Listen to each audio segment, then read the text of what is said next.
Start. इस प्रकार से आज पूरा विश्व कई भागों में बटा हुआ है।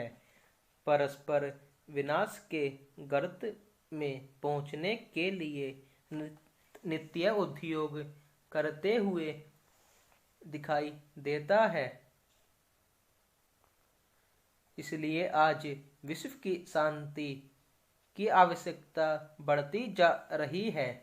विश्व शांति कैसे और किस प्रकार से हो सकती है, यह एक विचारणीय प्रश्न है। इस विषय के लिए हम यह कह सकते हैं कि विश्व शांति के लिए भाईचारे की भावना सबसे पहले जरूरी है।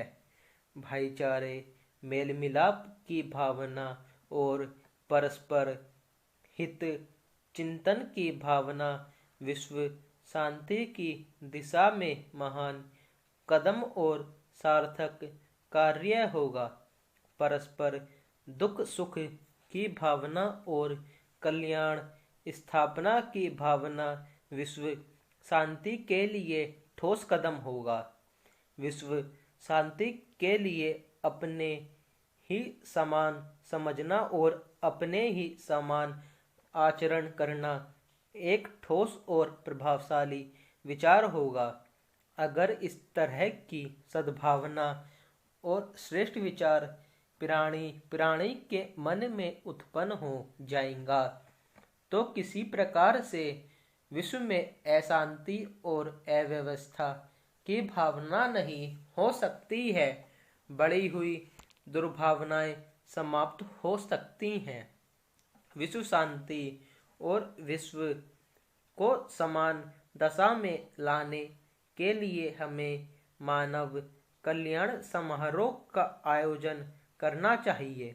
इसके द्वारा जन जन में यह प्रेरणा जगानी चाहिए कि हमें किस प्रकार से अमानवीय और पाशविक दुर्भावनाओं से बचना चाहिए। हमारे अंदर जो शठता, दुर्जनता और दानवता का प्रवेश हो चुका है वह किस प्रकार से समाप्त हो सकता है, इसके लिए इसके अंदर किस प्रकार सज्जनता और मानवता उत्पन्न हो सकती है, इस प्रकार के विचार हमें विभिन्न प्रकार की योजनाओं और कार्यक्रमों के द्वारा अपनाने की प्रेरणा देनी चाहिए। यह तभी संभव है जब हम भौतिकवादी दृष्टिकोण का परित्याग कर सकेंगे। इसके स्थान पर हमें प्रकृतिगामी और प्रकृतिवादी दृष्टिकोणों को अपनाना चाहिए। विश्व शांति के लिए हमें प्रयास करना चाहिए कि हम भौतिकता के बने जंगल से आध्यात्मिकता के सपाट मैदान की ओर लौट आएं। इस अर्थ में हमें अपने पुरातन काल के ऋषियों और मुनियों के अलौकिक और दिव्य जीवन संदेश को समझना होगा। उनका हमें अनुसरण करना होगा। विश्व शांति के प्रयास में हमें महान दार्शनिकों और महात्माओं के जीवन सिद्धांतों और आचरणों को अपनाना होगा, उनके अनुसार चलना होगा। इसके परिणामों को हमें समझ करके दूसरे को इससे प्रभावित करना होगा, तभी विश्व शांति का सार्थक और ठोस प्रयास होगा। आज यह सौभाग्य का विषय है कि विश्व के कई बड़े राष्ट्र विश्व शांति के प्रयास की दिशा में प्रयत्नशील दिखाई पड़ दे रहे हैं।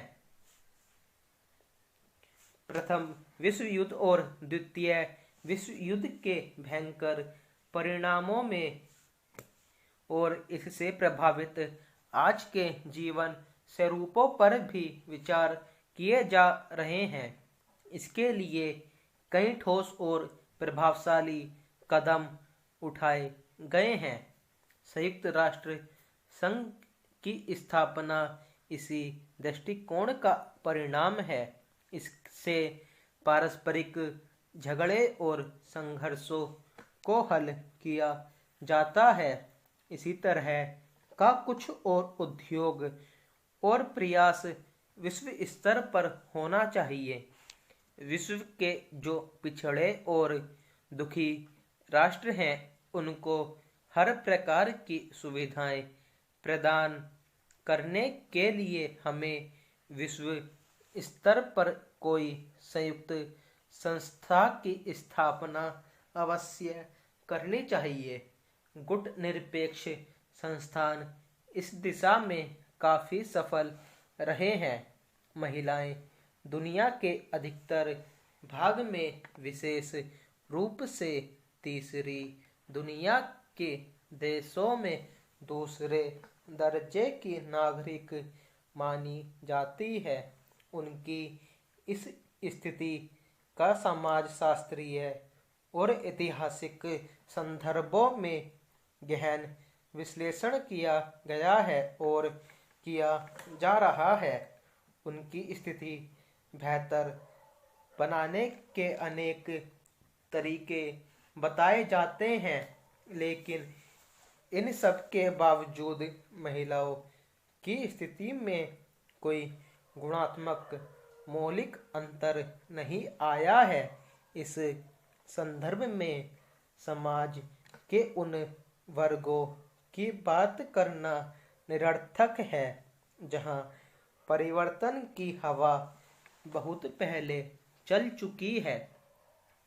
यह संदर्भ बहुसंख्यक महिलाओं से संबंधित है। वास्तव में इस पूरी स्थिति का केंद्र बिंदु है महिलाओं का अपनी वस्तु स्थिति से अनभिज्ञ होना। स्टॉप।